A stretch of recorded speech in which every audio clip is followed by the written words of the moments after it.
Made those kind of naysayers. Oh, no, it's a dead cat bounce, it's a dead cat bounce.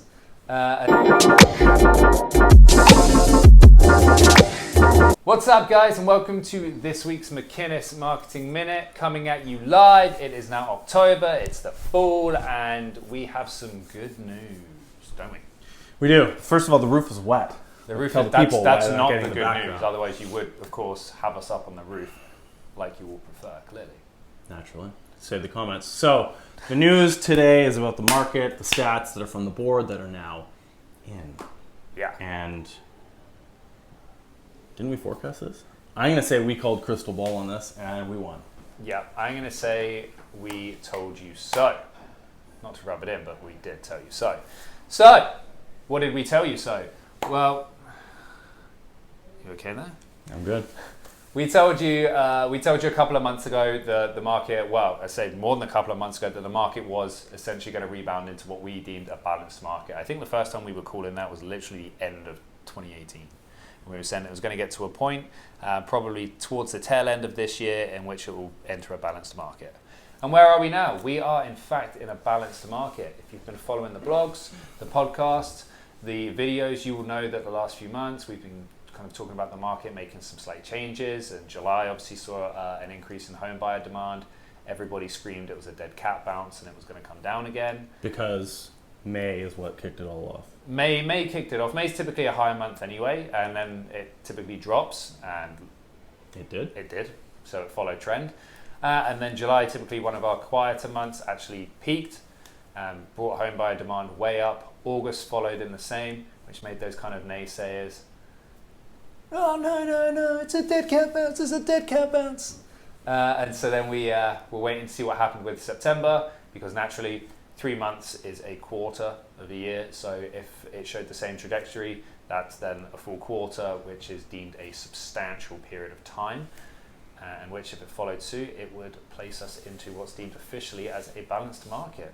And so, Jay, where are we now? We have hit that balance. Oh, we're in a balanced market. So it did what we thought it would do, which is continue on the same trajectory, July, August, September, and it's carrying obviously now into the early days of October. The full period, which is typically busier. Yes, well, we're seeing that in our listings, and obviously the reinforcing numbers from the rest of the Vancouver market are here now saying the same thing. Yeah. So I mean, overall, the market over Greater Vancouver increased substantially. We are narrowing this down because obviously we're focused more so on Vancouver, East Side and West Side itself, rather than the Greater Vancouver area. So our numbers may be a bit different from what you may see from the Greater Vancouver board as a whole, just to do the sexy disclaimer here. So how much did things change? So the comparison that we go is year over year. And so year over year, overall, everything, so detached houses and the attached market increased by just over 32%, 32.4% year over year. So that's quite a remarkable difference. And ironically, everything kind of changed in those very high, increased by very high 20% to low to mid 30%. So quite a change. And ironically, what changed the most in home buyer demand was detached homes, which took the most hit. And you can check out our website for a blog that we did a few weeks ago on why you should be looking at entry-level detached markets, and we stand by why it's never been easier to make that jump from an apartment. The gap has shrunk. That's it. So that is why we're envisioning that uptake. But overall, it jumped by about 32.4%. The sales to active ratio right now, which dictates essentially what market we're in, is 17.4%. Let me just add that we get a lot of comments on, oh, well, last year was horrible, so of course the numbers are better, yada, yada, yada. When the market's going down, yes, this time last year was on the way down, it was still on a decline, and now we're on an incline, specifically by way of activity and number of sales we're not talking pricing at this point. But clearly, when it's a trough and we're going down one side and up the other, there's going to be a large gap, and that's a sign of obviously hitting the bottom at one point and popping back up. So I think a lot of people think that just comparing to a bad year is a negative thing, but when we're freshly coming out of a decline, that's obviously the first thing we're going to see is a big change in numbers, which we have year over year, and then we focus in on month over month, which gives a bit different change, but continues smaller change, but still shows the same trajectory, which is it's getting better. Yeah, so overall, this year performed very similar. Like I think it was 1% below the 10-year average. So creeping up again and again and again, much closer to that 10-year average that a lot of people keep talking about.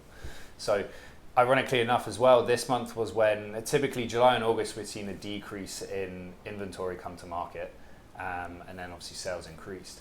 Whereas this month we saw quite a lot of inventory hit the market, but the sales and the home buyer demand continued to pick up to still place us into a balanced market. So yeah, and that's I think again when the market gets that momentum, pretty common because a lot of people come in and say they see the numbers and say, okay, there's activity out there, there's a market, I'm gonna try and get a part of this, and it's good because it's feeding the market inventory and the market's absorbing it. So that's it. So on average, the market increased year over year by 32%.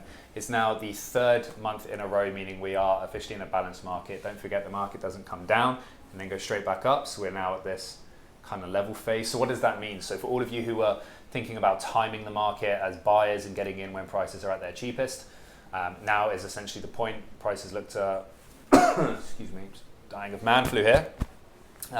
Prices now look to have come down to a point that buyer demand and buyer activity is picking up. So that forces a little bit more pressure on buyers to, once you find the right place, to move forward. And that is slowly but surely putting pressure on pricing.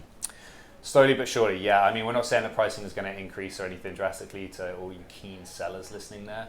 But then the other way it goes, it puts a bit of pressure on, or it takes a bit of pressure off sellers, if you will, but puts a bit of pressure to price right even more. Because in this market, buyer demand is there, providing it's priced right. And when you've got sales taking place like we do in the recent past, unlike this time last year when there was a lot less sales numbers to go from, the market's a lot tighter and a lot more focused on recent sales that have actually taken place that are comparables, so the numbers are getting a lot tighter. A lot tighter.